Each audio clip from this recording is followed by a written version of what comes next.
Hey, hey, it's the Lonely Island and Seth Meyers podcast show. Hey, everybody. Welcome to the Lonely Myers and Seth Great Taccone podcast. Here's what's happening today. Yeah. It's me and Jorm. And you know what that means, Jorm? You know what it means? Red Bull. No, it means you're the Alvin. There's literally no argument today. Yes. Finally. Fuck, Joy. No theater or bullshit. Hey, this is just a fun thing for you guys to know. Jorm and I are about a year into trying to plan a dinner.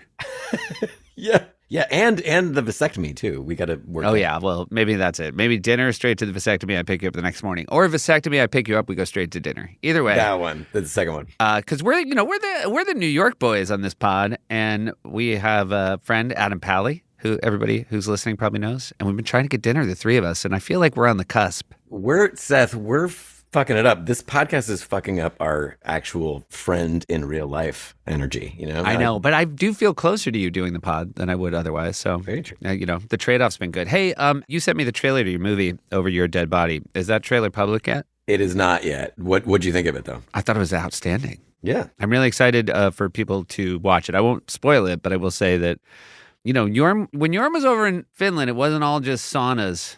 We did some work. We did some actual work, and it's also very funny to realize that, I know we talked about it, this movie does not take place in Finland. No, it takes place in upstate New York. And I think I told you guys this, but when we were driving up to our Tampere location, which is like 2 hours from Helsinki, I was like, fuck, this looks like upstate New York. Like, why couldn't we shoot in upstate New York? Yeah. My wife said that too. She was pretty pissed. Yeah, you can't send her pictures to prove how It could have been closer. No, they're birch trees. It's different. Somebody said, and I'm a little worried that you won't have the ability to do it on a 2-man pod instead of a 4-man pod, but there's been a lot of compliments, Jorm, in the comments for the little jokes you sort of mutter under the din of the crosstalk. Give me an example of that. I don't know. Nobody remembers them. I don't even remember the context, but somebody wrote, I laughed so hard when Jorm said, but that's what generals do. Oh, yeah. Again, don't quite remember the context. But Well, just for our listeners to know, a lot of them get cut out. Because there's more muttering that happens with me. And, I would say a majority get cut out. And the ones that make it in, fucking winners. I also owe you a great deal of thanks because you sort of, this was not the intention, but you gave people a lot of ideas as to what Spider-Man I should play in the next Spider-Verse movie. A lot of ideas? You'd call that a lot of ideas? I'm going to tell you the Spider-Man they think I should play, and you're going to realize why it was your idea. Please. Seth should play the Spider-Man with teeth. Yeah, that's great. So you'll cut out. I almost never see his teeth. I will say, if Spider-Man smiled while wearing the mask, it would be maybe the scariest thing that's ever been in one of those movies. That is so funny. You almost never see his teeth. That is true. I mean, I'm just saying, if they want to hear me, I'll record 180-yard line, which is like, yeah, I got teeth. And then they just animate that, and all the kids scream. And My God, I would love it. That, by the way, fucking great that who we're talking to is fucking Phil Lord, Chris Miller. Yeah. Those guys are going to hear this and it's all possible. Listen, everything is not an impossibility. Everything in that movie is already an Easter egg. Exactly. Just you need more. I mean, again, I'm not asking to be the lead in the main universe. I'm just asking for a line in one of the many verses. Yeah. They've built in cameo fucking supreme over there. There was a little shade for the Betty White episode. Somebody wrote, for anyone who just wants to hear about the digital short, skip to 1 hour and 2 minutes. By the way, this almost follows how bad we got with making the shorts. Yeah. Every week we got later and later until by the end, I think year 7, I remember distinctly finish shooting at 5 a.m. Start editing at 7 after resting for an hour and a half. I think that we're going that direction. That we're barely covering. But I would just argue, and I should say, some of the members of Quaid Army in the comments pushed back on the snarkiness of that to say, at this point, if you're just listening to them talk about the shorts, you're sort of missing the point. And I like that we're kind of weaning ourselves off the reliance talking about the shorts. We're weaning ourselves off the premise of this podcast. Off the premise of the podcast. Great. Again, we're running out of road, Jorm, so we got to do something. I don't know what's going to happen. And I know fucking Andy's thrilled about that. He can't wait to fucking hit the And by the way, just for anybody who's like, when are they getting to the short? We're not getting to the short today because it's just two of us. This is going to be a little Q&A, a little listener notes. Did we talk about like sloths and like things that aren't like digital shorts, but like... We've talked about sloths. Yeah, and giraffes, right? We covered that, right? Yeah. Okay. Yeah. Can we get a database to Jorm that he could just Google? Can I just say, yesterday I went to my pain doctor and I told him how much gabapentin I'm on, and he was like, "Are there any side effects?" And I was like, "Oh yeah, yeah." Like he's like, my memory was bad before, but now it's fucking. Also, we're 6 minutes into the podcast. When you got on, you were drinking from the biggest thermos I've ever seen, and now you have a little coffee cup. What's going on? Do you know? Did you see what was in the coffee cup though? Oh, you put a. But what was in the giant thermos you started with? That's just water. That's, okay. And now you're drinking a coffee cup full of Red Bull. Oh Seth, my God. My New Year's resolution is water, and my whatever the anti-new like what's Jeff, the for the YouTube video, Jeff, can Jorma's face box be just the biggest thermos I've ever seen? It's so big. Seth likes my mugs. Hey, somebody said I will throw myself off a ladder in Jorm's honor if he creates a full 12-track Normal Guy album. I know you like a challenge. Can I tell you a fun Normal Guy story? I mean, they're all fun. Yeah, thank you. I know it's one of your favorites. So there is it's on one of Ice Cube's album. I think it's America's Most Wanted. I'm not sure, but like, and it might be Death Certificate. Yeah, it's so the opening of the album is Ice Cube being led to his death in an electric chair, and it's a very sinister, dark, moody interlude that starts the album. And I was somehow able to remove Ice Cube entirely from it and put Normal Guy in it. So it was him just going, yeah, like, you know, like, and the guy being like, open 12. Oh, hey, how's it going? You know, like that. And then he's being led down the hallway and he's like, hey man, I never did like you. So, you know, and then he gets led to the electric chair and he's like getting strapped in and he's like, it's like very Pee-wee.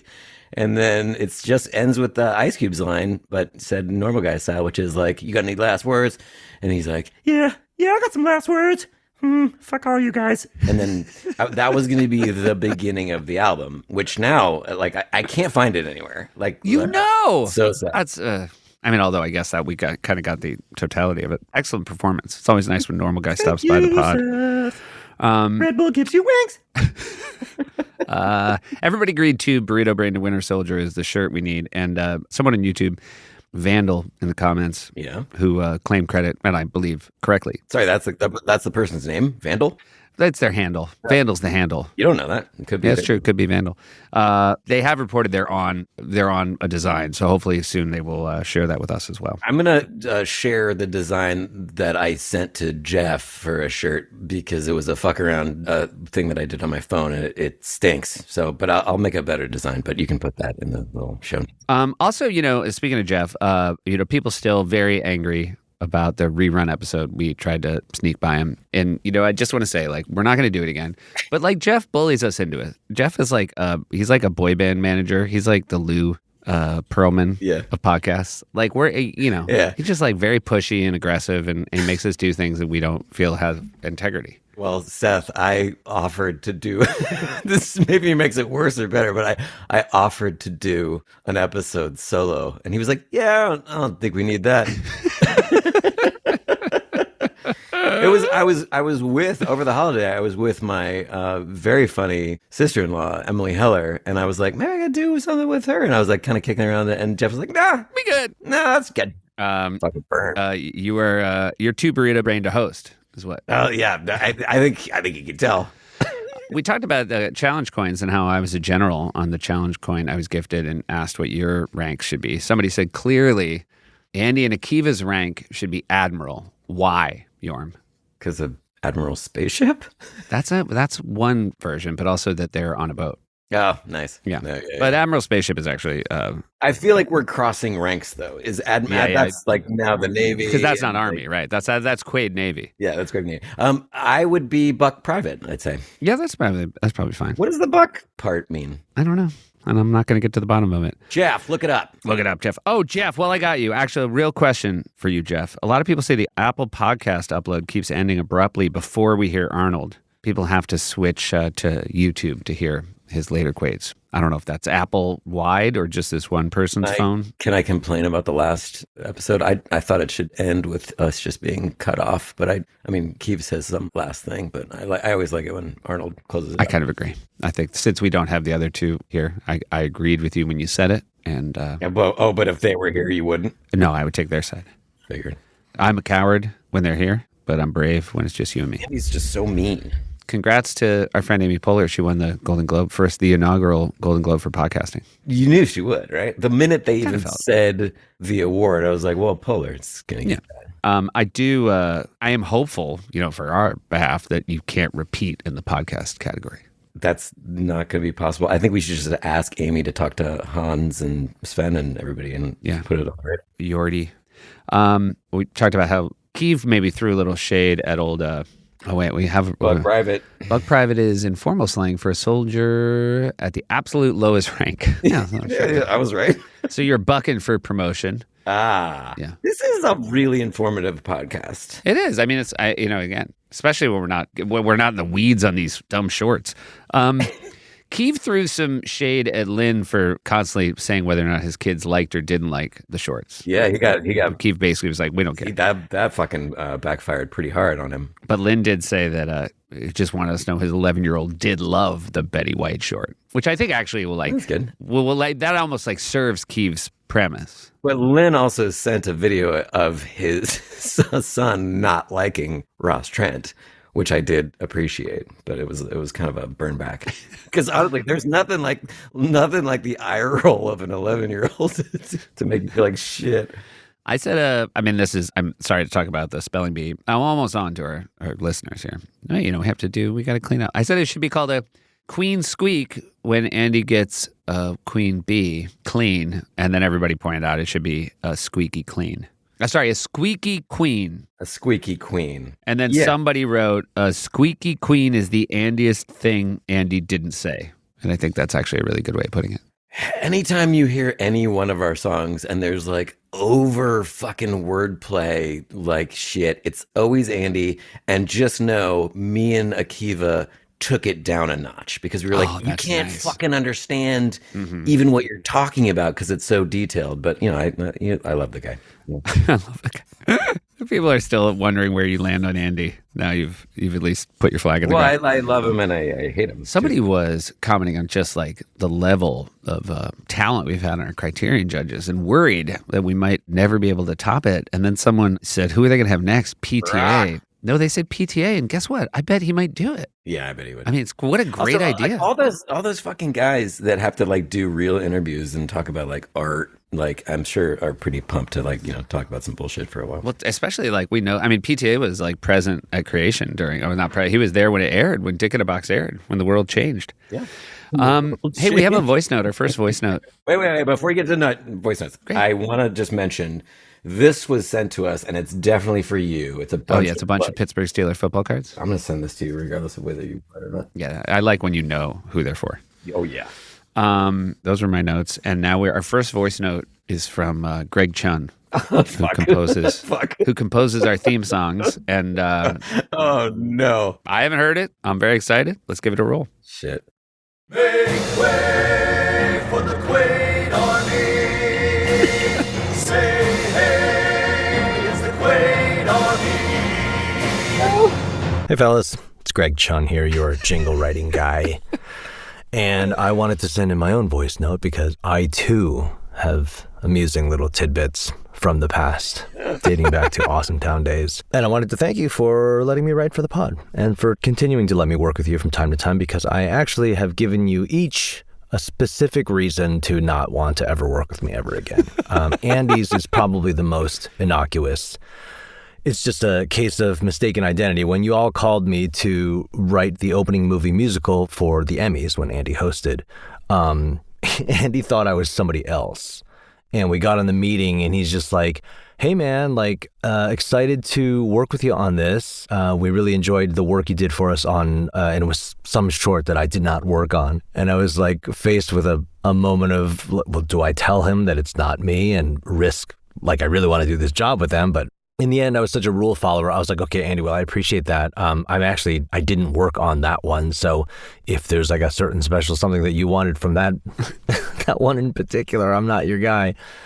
And Andy actually could not have even cared less. You were just like, oh, okay, well, for this one, we're going to do this. I'm like, oh, phew, okay. Moving on. And a clear conscience. How awesome. Akiva's is worse, a lot worse. In fact, it's probably the most epic career fail I've ever had. And we were working on the Bolton special, the Sexy Valentine's Day special. And I think we sweetened the orchestra on 10 months till Christmas. And we were coming down to like the final mix and like time was running out. So you gave me very specific instructions, like for this number, I want you to have this one file that we had sort of like mostly approved before. I want it on deck. And I know we made these other changes, but if I don't have time to approve them, like I want you to have that one. And I basically lost it. And so when it came time to it, like you had to sit and reapprove and take all this time that you didn't have, continue to work on it. And we were all getting no sleep. And so it was really horrible. Felt pretty bad about that, but you were very gracious about it. In fact, I think what you said verbatim in the very Kiev diplomatic way was, yeah, I'm just trying to figure out what happened to that whole conversation we had. Very cute response. Very much I'm not mad, I'm disappointed moment, and I felt really shitty. Jorm's is probably the worst and the most embarrassing because back in the day, like after we had finished the Awesome Town pilot and everything, I was like, oh, okay, cool guys, whatever. Hey, Jorm, I'm having a party where we're going to be watching the Holyfield fight on pay-per-view. And you're like, oh, cool, sick, I'll be there. And so I swear to God, like I'm not some loser, but for some reason, everyone else I invited that day, like bailed at the last minute. And so Jorm shows up with a 6-pack of beer at my apartment in Glendale, and there's nobody there except for me and a television. And we were supposed to sit there and watch this fight and stuff. And it was just really, I was just super mortified or whatever. And so I thought you just figured I was this freak who had no friends. And it was very awful. So, yeah, well, that's it. Despite all that, you guys still let me play in the sandbox, and I really appreciate it. Seth, unfortunately, I haven't worked with enough to have stories, but I will put out my 2 favorite Seth moments, like in history, that live rent-free in my head. One is Zing Jackpot, and the other is Total Cat Replacement. Okay. So that's it. You guys are awesome. Bye. Oh my God. First of all, I love having a better mic come on than any artist. I know. Like so smooth. He's just so smooth. Somebody actually, which was really funny, said like, hey, I just want to note how much better Lynn and Quest's mics are than Shure and Tapper's. And it's like, yeah. I mean, but yeah, that was the best mic we've Tapper's ever. a little surprising though. Yeah. Yeah, Greg is the best. It's so funny to even like Awesome Town. That means we've been working with him for over 20 years. It's How did you come across him in Awesome Town? What was the first connection with him? Awesome Town, I believe, was Greg from it. It all becomes a blur, obviously, to me. Especially, but one of the best things about like you have burrito-brained. I do. Always, and more so. But like one of the best things about it being a triad between the 3 of us is that we are constantly collecting people. So I can't remember if Greg was from, I think it was MTV Music Awards that we picked him up from like something that we had done with him, and then Akiva. I think Akiva was the one who like scooped him as a friend, and like we're working together forever.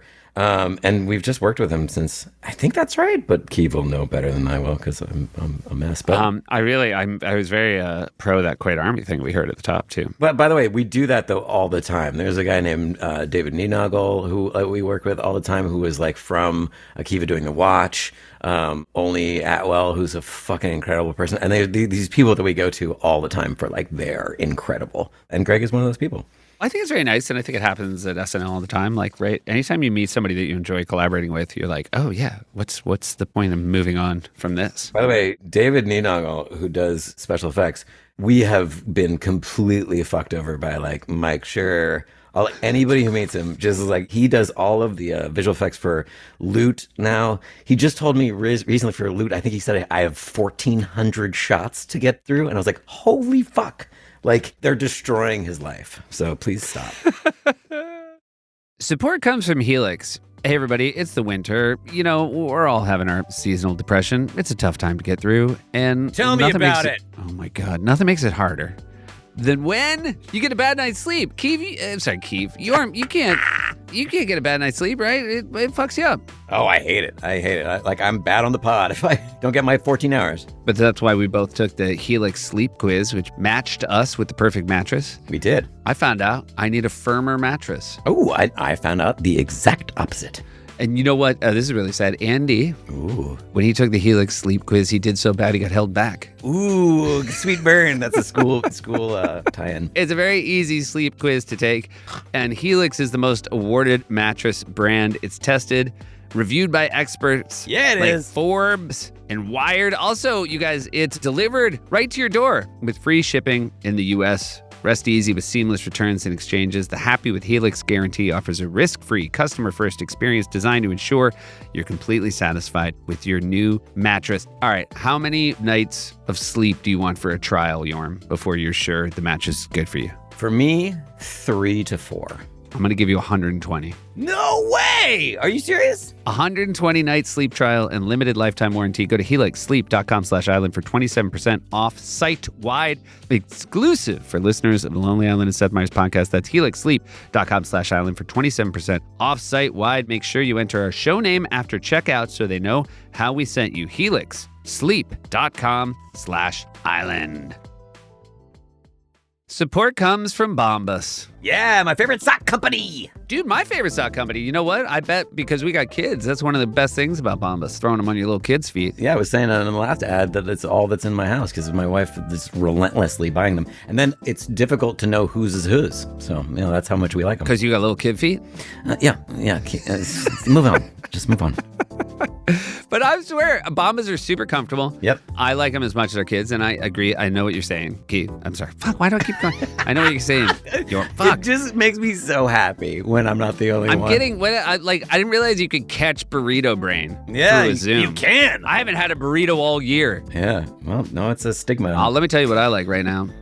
Dude, please. Because again, do it. I like the luxurious Sherpa Sunday slippers. Ooh. They feel like walking on clouds. Yeah, I like that. Yeah. Like a Sherpa would up in the clouds. Yeah, exactly. And by the way, not just socks, everybody. Softest base layers that will have you rethinking your whole wardrobe. Boom, boom, boom, boom, boom, boom, boom, boom, boom, boom. Base layers. Bombas underwear and t-shirts are flexible, breathable, buttery smooth. Woo! Premium, everyday go-tos that I won't leave the house without.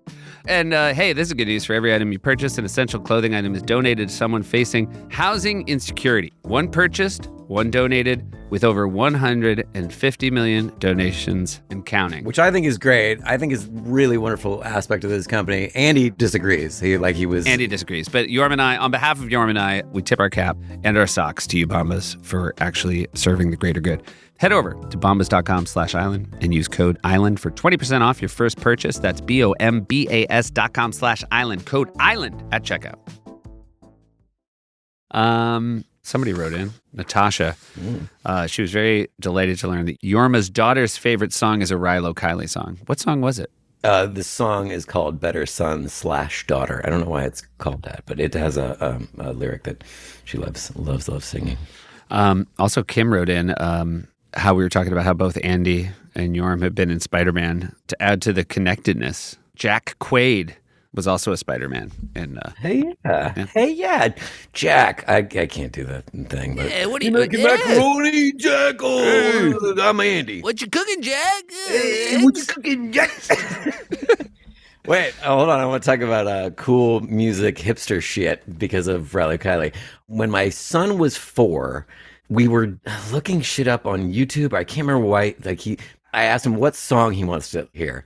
And he just said, Mama's Gun. That's what he said, right? Okay. That happens to actually be a song. I just said, name 2 words. And that's what he came up with, right? Mama's Gun is a song by Glass Animals, who then had this massive fucking hit. and Heat Waves, like years and years later, sort of thing. So we were super into Glass Animals, and in particular this song called Mama's Gun forever.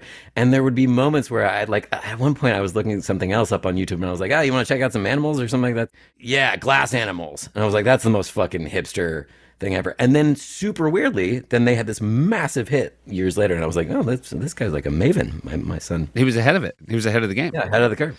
I feel like Shelley, this might be some bad news for Shelley, but I'm going to just read this, and you, knowing the current state of the music industry, I would like your answer, okay? Okay, cool. Yeah. Question for the Lonely Island. With the 10th anniversary of Popstar's release coming up, is there a possibility of the soundtrack getting a re-release? It's almost impossible to find a CD copy of the soundtrack, and I desperately want to get my hands on it.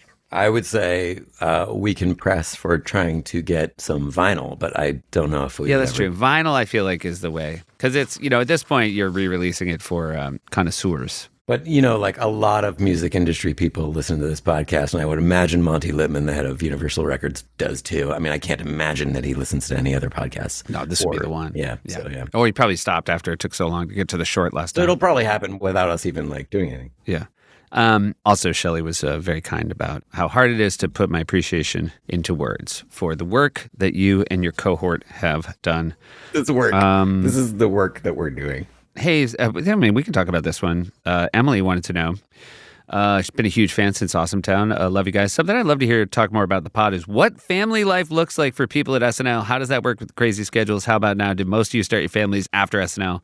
How'd you meet your spouses? As a working mom, I'm always curious about work-life balance, especially within your industry. Thank you. P.S. Hot Rod is a masterpiece. Yes, please. I met my wife when I was at SNL, but I can't even comprehend having kids when I was still at SNL. I mean, we didn't get married till I was done, and I don't think I would have been a particularly good husband. You were married while you were still on SNL. I got married while we were at SNL, and you came to my wedding, and a lot of SNLers did as well. It was very, very lovely. But when Mari got to the show, I remember her first show, she went into the writer's room, and there were a bunch of spouses in the writer's room, and one of them leaned over to her and was like, so you're part of the SNL widows. And I was like, that was accurate, because you're basically dead to the world. Yeah. When you're at the show. And it is a bummer, actually, because having so many friends on the show, I still have the sense of I don't want to bother them, because the level of anxiety that you have during a show week, you just do not want to add to that in any way, shape, or form. So the idea of hanging out with anybody, especially on a show week, is a nightmare. And there were many moments, I would say, this is the most distinct memory I have of being a failure as a husband, was getting a call from Mari. We're shooting with Natalie Portman. It was right before we shot with you, Seth. It was in her apartment. Mm-hmm. And I was holding playback for the song. And I was having to be I'm sorry, I'm shooting with Natalie Portman right now. And she was like, I just fell on the stairs, my back. And she hurt herself really badly. And I was like, I gotta go. But it was just, and it's still to this day, between the two of us, a failure of our marriage. I mean, we always talk about, because Alexi and I were, and by the way, I met Alexi at Chris Kattan's wedding. So SNL had a key role in every part of my life. Yeah. But she would come to SNL every week, and you realize now, she talks about it, to pace your day, that on Saturday you will get in a taxi at 11 o'clock at night. Yeah. To go, and again, working at the show, your adrenaline is kicked in. I never felt tired at 11 on a Saturday. Yeah. Oh, you don't want to go anywhere at 11 fucking o'clock. Oh, and driving into the heart, the maw of Times Square. Mess of it. Oh, Times When I went back and hosted in 2017, and I, at that point, had two, maybe just one. Yeah, one kid. But I remember having to make time to go to the people. My biggest memories were people like Tucker, Brian Tucker, is a great writer at SNL, Steve Higgins, producer at SNL, sort of say hey, I want to retroactively apologize for the times in my head I thought it was busted that you left to go see your kid in a school play. Because you know what I mean? I realize now that I was a total piece of shit and you had your priorities in order, and I cannot believe you did this job while also being a good parent, because both of them did. Another massive regret that I have was Akiva's first week of having had his kid, his first kid. And we were shooting, I think it was with Nicki Minaj, and both me and Andy were get over here. We're just had the best moment of his life of having his daughter, and us just being like, this fucking lazy piece of shit. Yeah. Like, just unbearable. And then we can maybe cut this out because maybe it's talking about it too much, but I also remember on the flip side of just my life revolving entirely around SNL, sleeping there almost twice a week, like basically like on a Tuesday, working with Forte till fucking 3 p.m. on a sketch that's never going to get picked. So sleeping over on Tuesday into Wednesday, and then sleeping again at the show on shitty couches. Like, we should have invested in cots or something, but like sleeping on Forte's couch, which was a dumpy, like picture the dumpiest couch ever. Yeah. But I remember having this conversation with Mari where we went to some play on some off week. It was like some black box theater. And I was like, this is so fucking cool, man. Like, this is like a East Village crazy little play. Like, and she was like, have you never been here? And I was like, no. Like, how many times have you been here? And she was like, 10. And I was like, okay. Like, you're actually having a life in New York. Yeah. And my entire life was like shooting in different places in New York. Yeah.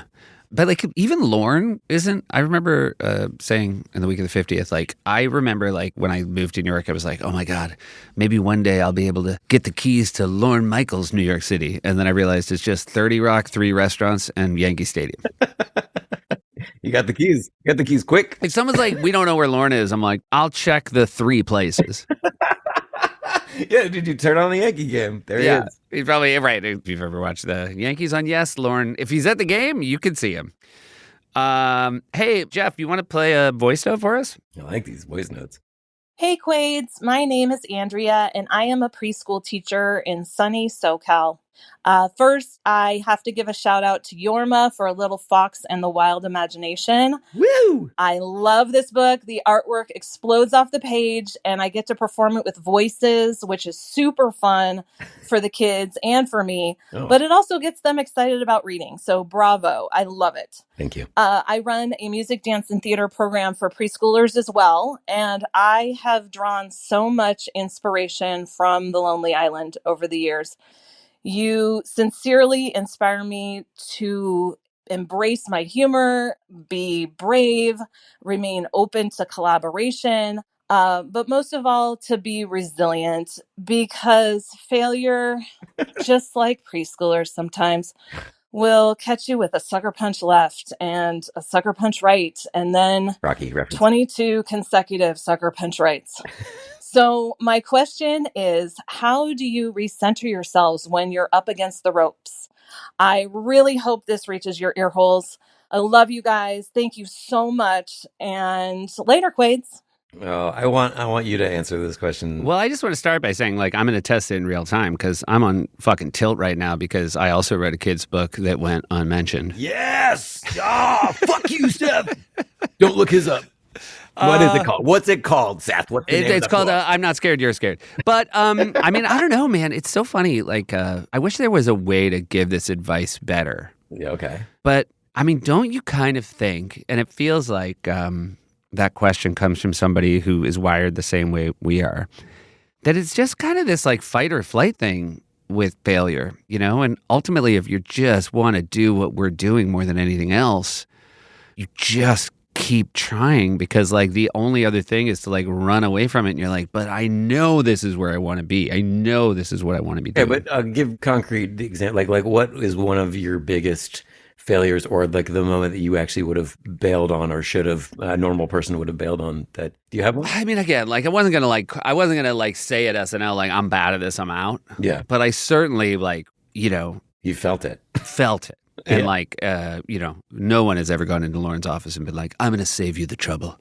But had they, I might have. But I wasn't going to because like, I was like, I will. And that was the thing too, because, and we've talked about it so much on the pod, but like, again, failing at the table is like an incredible bruising of the ego, especially the longer you're there and the more you like the people you're around. Yeah.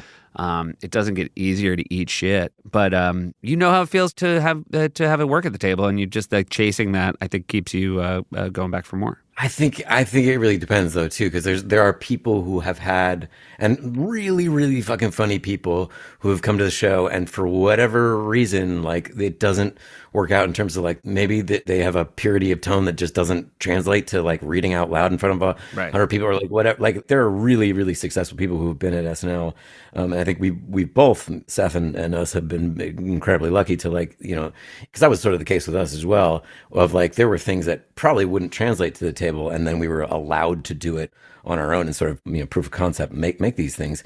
But I would say mine is the cheat code is the group that I was in. Yeah. It was 3 friends. And so we're a little insulated from failure in that like we liked what we were making.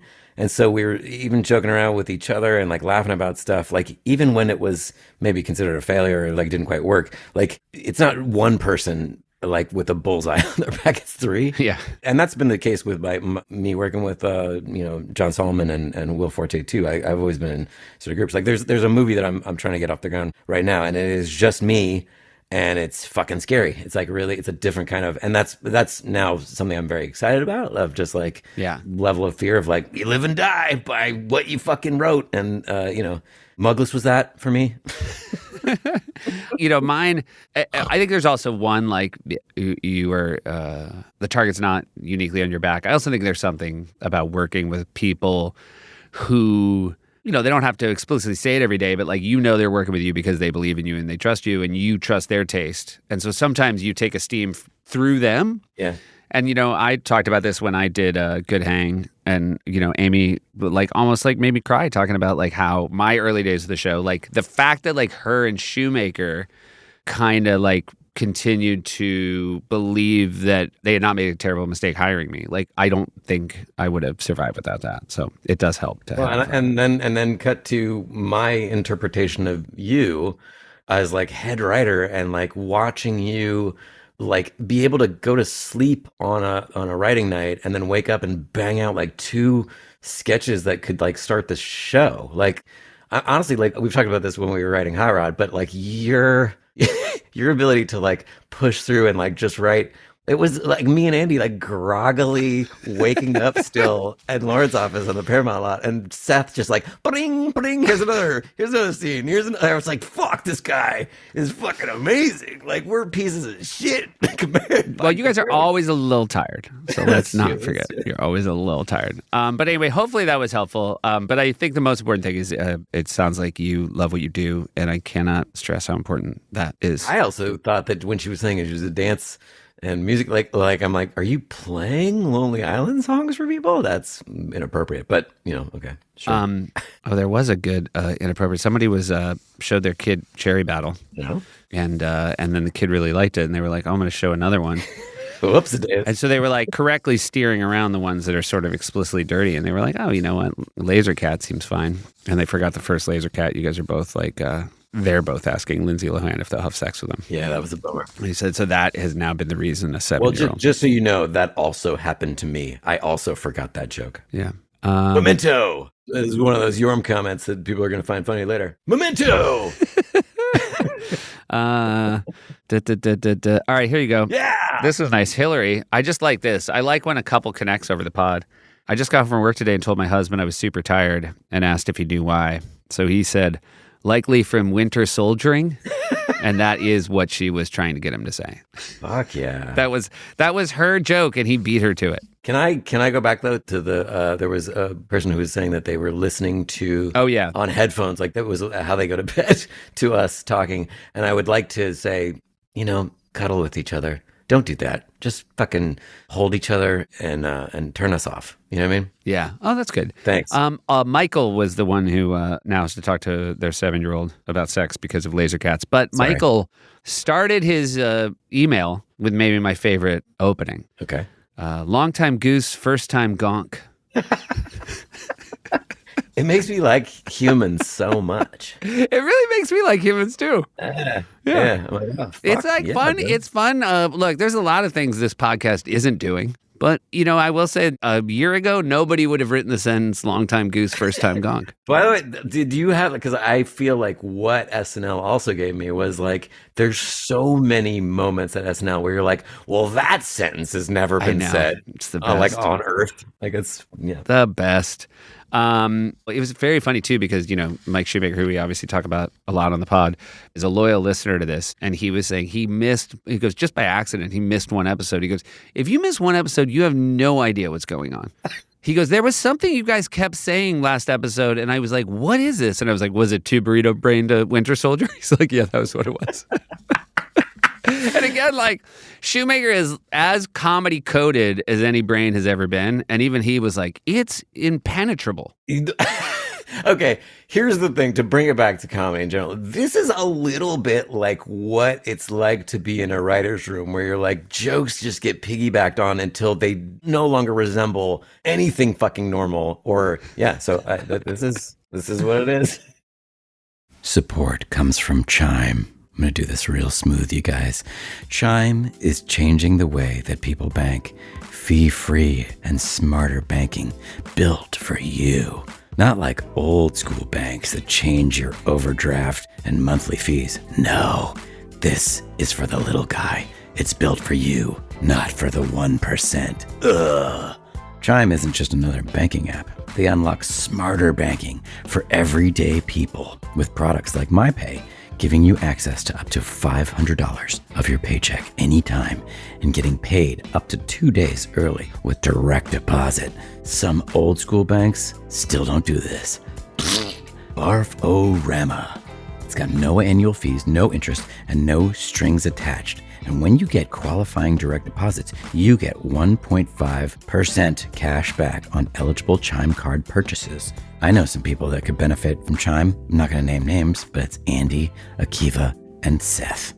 Chime is not just smarter banking, it's the most rewarding way to bank. Join the millions who are already banking fee-free today. Just takes a few minutes to sign up. Guys, head to chime.com/island. That is chime.com/island, all spelled regular. Chime is a financial technology company, not a bank. Banking services, a secured Chime Visa credit card, and MyPay line of credit provided by the Bancorp Bank N.A. or Stride Bank N.A. MyPay eligibility requirements apply, and credit limit ranges $20 to $500. Optional services and products may have fees or charges. See chime.com/fees info. Advertised annual percentage yield with Chime Plus status only. Otherwise, 1.00% APY applies. No min balance required. Chime card on-time payment history may have a positive impact on your credit score. Results may vary. See chime.com for details and applicable terms. Yeah, we got another voice note? Yeah! Fucking killer. I love these voice notes. Hey guys, it's Cameron from the Pacific Northwest. 2 questions. Ooh. One, there's a video where Brian Tucker raps about fucking each of you and pantomimes it while each of you are trying to work or use the urinal. Correct. It's on YouTube as Tucker's song re-uploaded. Yeah. I don't remember if it was 2005 or 2006 when it first showed up online, but it instantly became my all-time favorite YouTube clip. The line, "I fucked a Akiva Schaefer," pops into my head multiple times a week, even all these years later. And even after what must be hundreds of rewatches, the extra V and the text overlay of government still makes me laugh out loud. Please talk about how this video came to be. 2, did Jorma get that vasectomy in October? No. Or did the latter take care of it for him? Love you guys. Okay, first of all, one of the jokes that me and my wife did when I first fell off the ladder and I was in the first Trauma 2 center and they were realizing that they couldn't do the surgery because it was too difficult for them to do there and I had to go to Trauma 1. One of the jokes that me and my wife were doing was this doctor came in and she was, oh my God, what did he just say? I'm really fucking brain dead. Keep, Jesus Christ, cut this all out. No, keep leave it all in. No, leave it all in. Do not. He did get a vasectomy with the doctor. He was upside down, so the doctor took out a part of his brain. That was okay. He came in walking on his hand. We're cutting this out. He cut his brain off. But like one of the jokes, one of the jokes that me and Mari were doing. There were 2 different jokes. One was about Jeremy Allen White, and that's why I got confused. Yeah, was that we kept like pitching that to people of like, can I still look like Jeremy Allen White? People did not understand it. Yeah. And then the other one was, if they're going in there already, can I also get a vasectomy? Like just a twofer. You might as well do it. Right. People didn't like that joke either. Gotcha. And then Tucker's song came about by Tucker coming into our office and just doing that. Just saying, fuck the Akiva Schaefer, I bet that shit over and I went to work. Fuck the boy named Jorma. So we were just like, yeah, like it was probably either Monday or Tuesday, but we were like, let's film that. film that as a music video, and we did. And that's. I think people should watch it because I always feel like the lore of Brian Tucker. You never think he's going to look the way he does. No. It's extra funny when you see like Brian in person. He's like the whitest white man Yeah. I've ever seen in my I just life. had Keenan on my show last night, and he was talking about because Keenan and Tucker, they also just wrote a kid's book, Oh, nice. What is it called? What's that called? The Unfunny Bunny. But they were collaborators, and Keenan said, he goes, one of the reasons I started working with Tucker is like he knew how to like write and talk black, like just from being a guy who like loved the culture like authentically and grew up around it. It's so funny because he also like he just like does not exude that in any way. Again, he's like the whitest white man I've ever. Like, I mean, this is like he's not trying to fucking front or No, like, there's no fronting. No, he loves, but like he's pretty much like worked with and writes incredibly well for black comedians, Keenan included, and also Dave Chappelle. Yeah. And he's he's an enigma. Connor wrote in, "Hello, my name is Connor, and my girlfriend Lauren and I are huge fans of Andy Samberg. Unfortunately, soon I will be going on a deployment and will miss our anniversary as well as her birthday. I was hoping you could send her something to make her feel special before leaving. Her favorite movie is Hot Rod." Connor, we reached out to Andy and it was a no. Moving on. It's a burn. This is a real burn. Can I go back to the Tucker thing? Yeah, go back. Yeah, great. It's our time. Yeah, finally. It's our time. Fucking finally. Andy's not here. So speaking of Tucker, me and Bill Hader did this back in the day. This is early days. Again, like I'm shocked that we had room for more comedy in our lives that like went nowhere or had no purpose. And there was this website called Defamer back in the day that was like gossip shit for celebrities. And I thought it'd be funny to have a website and a blog called Deflamer about a guy who wants to become a firefighter, hence deflaming. And it was him moving to New York. And it was just really depressing posts about him moving to New York. He's recently divorced. And Brian Tucker was him. So I took a whole bunch of pictures with Brian Tucker because I just thought he was this like really a person you would truly feel sorry for. And he moves to like sort of not a great area of New York. And he's always trying to put a positive spin on it. But me and Bill like worked out a lot of posts for this. And I don't know why we fucking did it. Like I think it was that when your job is comedy, you're like the idea of doing comedy just for you becomes more appealing. I don't know. Anyway. So we're just going to move on from that last one. You're not getting any paraphernalia, like, anything from Hot Rod? That's very sad. Look, I mean, when Andy's here, we'll run it back. But like I said, Connor, and I want to make sure I get your fiance's or girlfriend's name right. Hold on. I got a lot of stuff in front of me, Connor. Here you go. Connor! My girlfriend, Lauren. Ooh, I said fiance, not yet. So maybe Connor, while we're talking about what Andy's not getting you guys. Yeah, so Connor and Lauren, like I said, I reached out to Andy, and it was a hard no. Well, congratulations, guys. I love you guys. I don't know, but again, they actually don't have anything to be congratulated for. I misread it. Oh. He's going on deployment. He will miss their anniversary, I think, of meeting. And as well as her birthday. Congrats on that. I mean, I will say, look, I know Lauren's a huge fan of Andy Samberg, but as friends of Andy, I would just like to say happy birthday, Lauren. Stay safe, Connor. And most importantly, Andy had nothing to say to either of you. Fucking sweet burn. Connor, I hope you get a challenge coin over there. Somebody wrote, we were wondering if you guys would consider doing an episode or two around Kablamo, Stork Patrol, The Boo. I mean, I feel like, we've talked about it a little bit, but I think that would be a fun standalone episode. I think it was, we would actually have a lot to talk about since we, for many years we did everything solo, and had, I think we probably talked about this, but a microphone duct taped to a old broom handle as a boom, that. Those are fun early days. Those are good old days. Yeah. Do we have another voice note? Jeff! Hey guys, long time Quaid. So I have kind of a general SNL question. Y'all in previous pods have talked about how your sketches can be in different locations in the studios. And it has me wondering whether the update desk always stays where it is or if they take it off and bring it back on. Also, this is just a general thing. I've listened to so much of this podcast that now when I watch any SNL, even episodes y'all weren't there for, I can totally hear Seth just dryly describing sketches to me. Anyway, thanks for everything. Bye. Dryly describing. I love that you've described my role so well. It's a great question. They roll it in and out because that update area is the sweetest piece of real estate at SNL, known as home base. The desk would roll right in front of where the monologue is, and the sweet spot. Why is it at home base, Seth? Why is updated home base? Yeah, why? Because it plays out. So anything that plays out where you don't have to cross shoot anybody. So anytime it's a talk show sketch, you're going to be at home base. Home base is a nice place to be. Anytime it's sort of like, if you think about a commercial where it's mostly testimonials, those testimonials will be at home base. It's kind of really one of the few places where you have a direct line of sight if you are in the audience. And yeah, it does make sketches play better because people can actually like see what's going on. Whereas if it's off to the way left or right, you can't. Yes, I know I'm repeating myself, but did Andy ever have a sketch that was at home base? Andy? Yeah, like which sketches were? I don't know. I feel like we were always off to the side. Yeah, you guys wait. Yeah, you didn't write presentational stuff. No. Mark Wahlberg talks to animals. Yeah, that would have been home base. And I know of the back left corner, if you're facing home base, was what Dratch called Shit Can Alley. Yeah. But then I think Cowbell was in Shit Can Alley. So anytime anybody complained, they'd be like, Cowbell. Hey, Seth Lee and the Islanders. Keeping with the Criterion theme, this is Mike. I wanted to share that Hot Rod actually makes it into my family's top 5 movies of all time. Before you get too excited, figured I should share what other movies make up the list, and you can determine whether or not that's actually a good thing. I thought that was very nice. Yeah, that's right. Hot Rod, Secret Life of Walter Mitty. Really? Fantastic Mr. Fox. I agree with that. Wall-E. Yep. A Knight's Tale. Only one I agree with is Fantastic Mr. Fox. Yeah, but I would just say it's an eclectic family. You know what I mean? That is very eclectic. I have to assume that there are 5 of them, and then they each had a different pick. I've never seen A Knight's Tale. I don't even know what that is. It's Heath Ledger, A Knight's Tale, 2001. Gotcha. Yeah.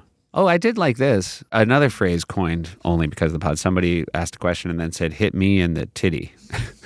You know.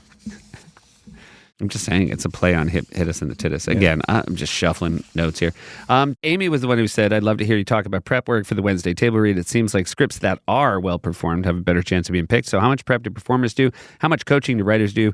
Are cast members, hosts ever surprised by the parts they read at the table? Or do all scripts come from a fully collaborative process on Tuesday nights?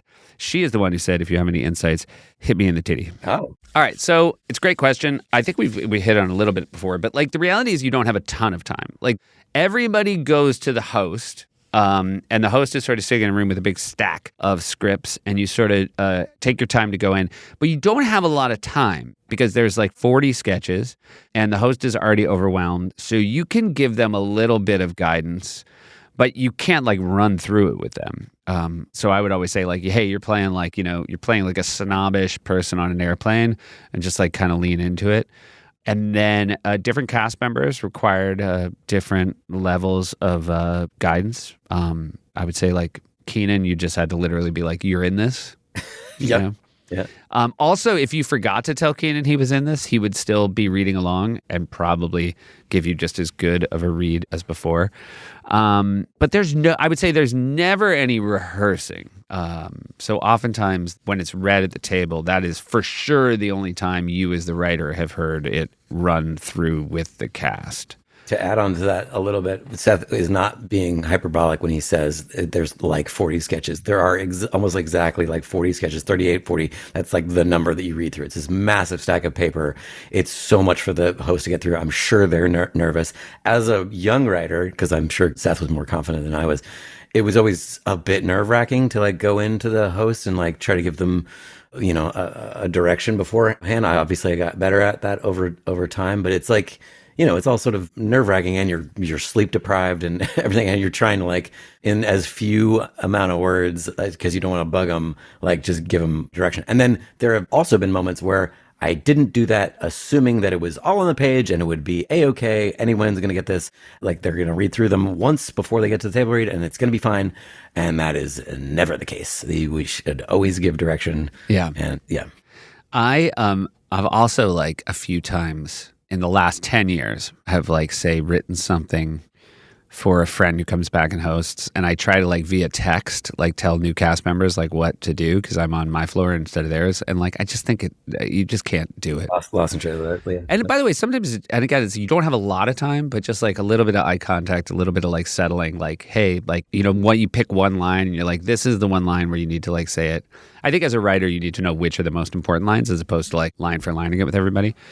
The interesting thing is if you write a song in a sketch. Then you get a little bit of music rehearsal. So, and again, this is a song that usually, in our era, it was the great Catrice Barnes, rest in peace. And you would like go in and she had composed the music, and any cast members who were singing a song knew that they would sort of be pulled into a room for the purposes of singing it through a couple of times. Because that, obviously reading a line from a sketch, there's a lot of different ways to do it, but when you're singing a song that you've never heard before, it's worth having a couple dry runs. To big up Catrice as well, she did Dick and Box with us. She did every bit of music at the show with us in the early days, except for like one or two little things here and there.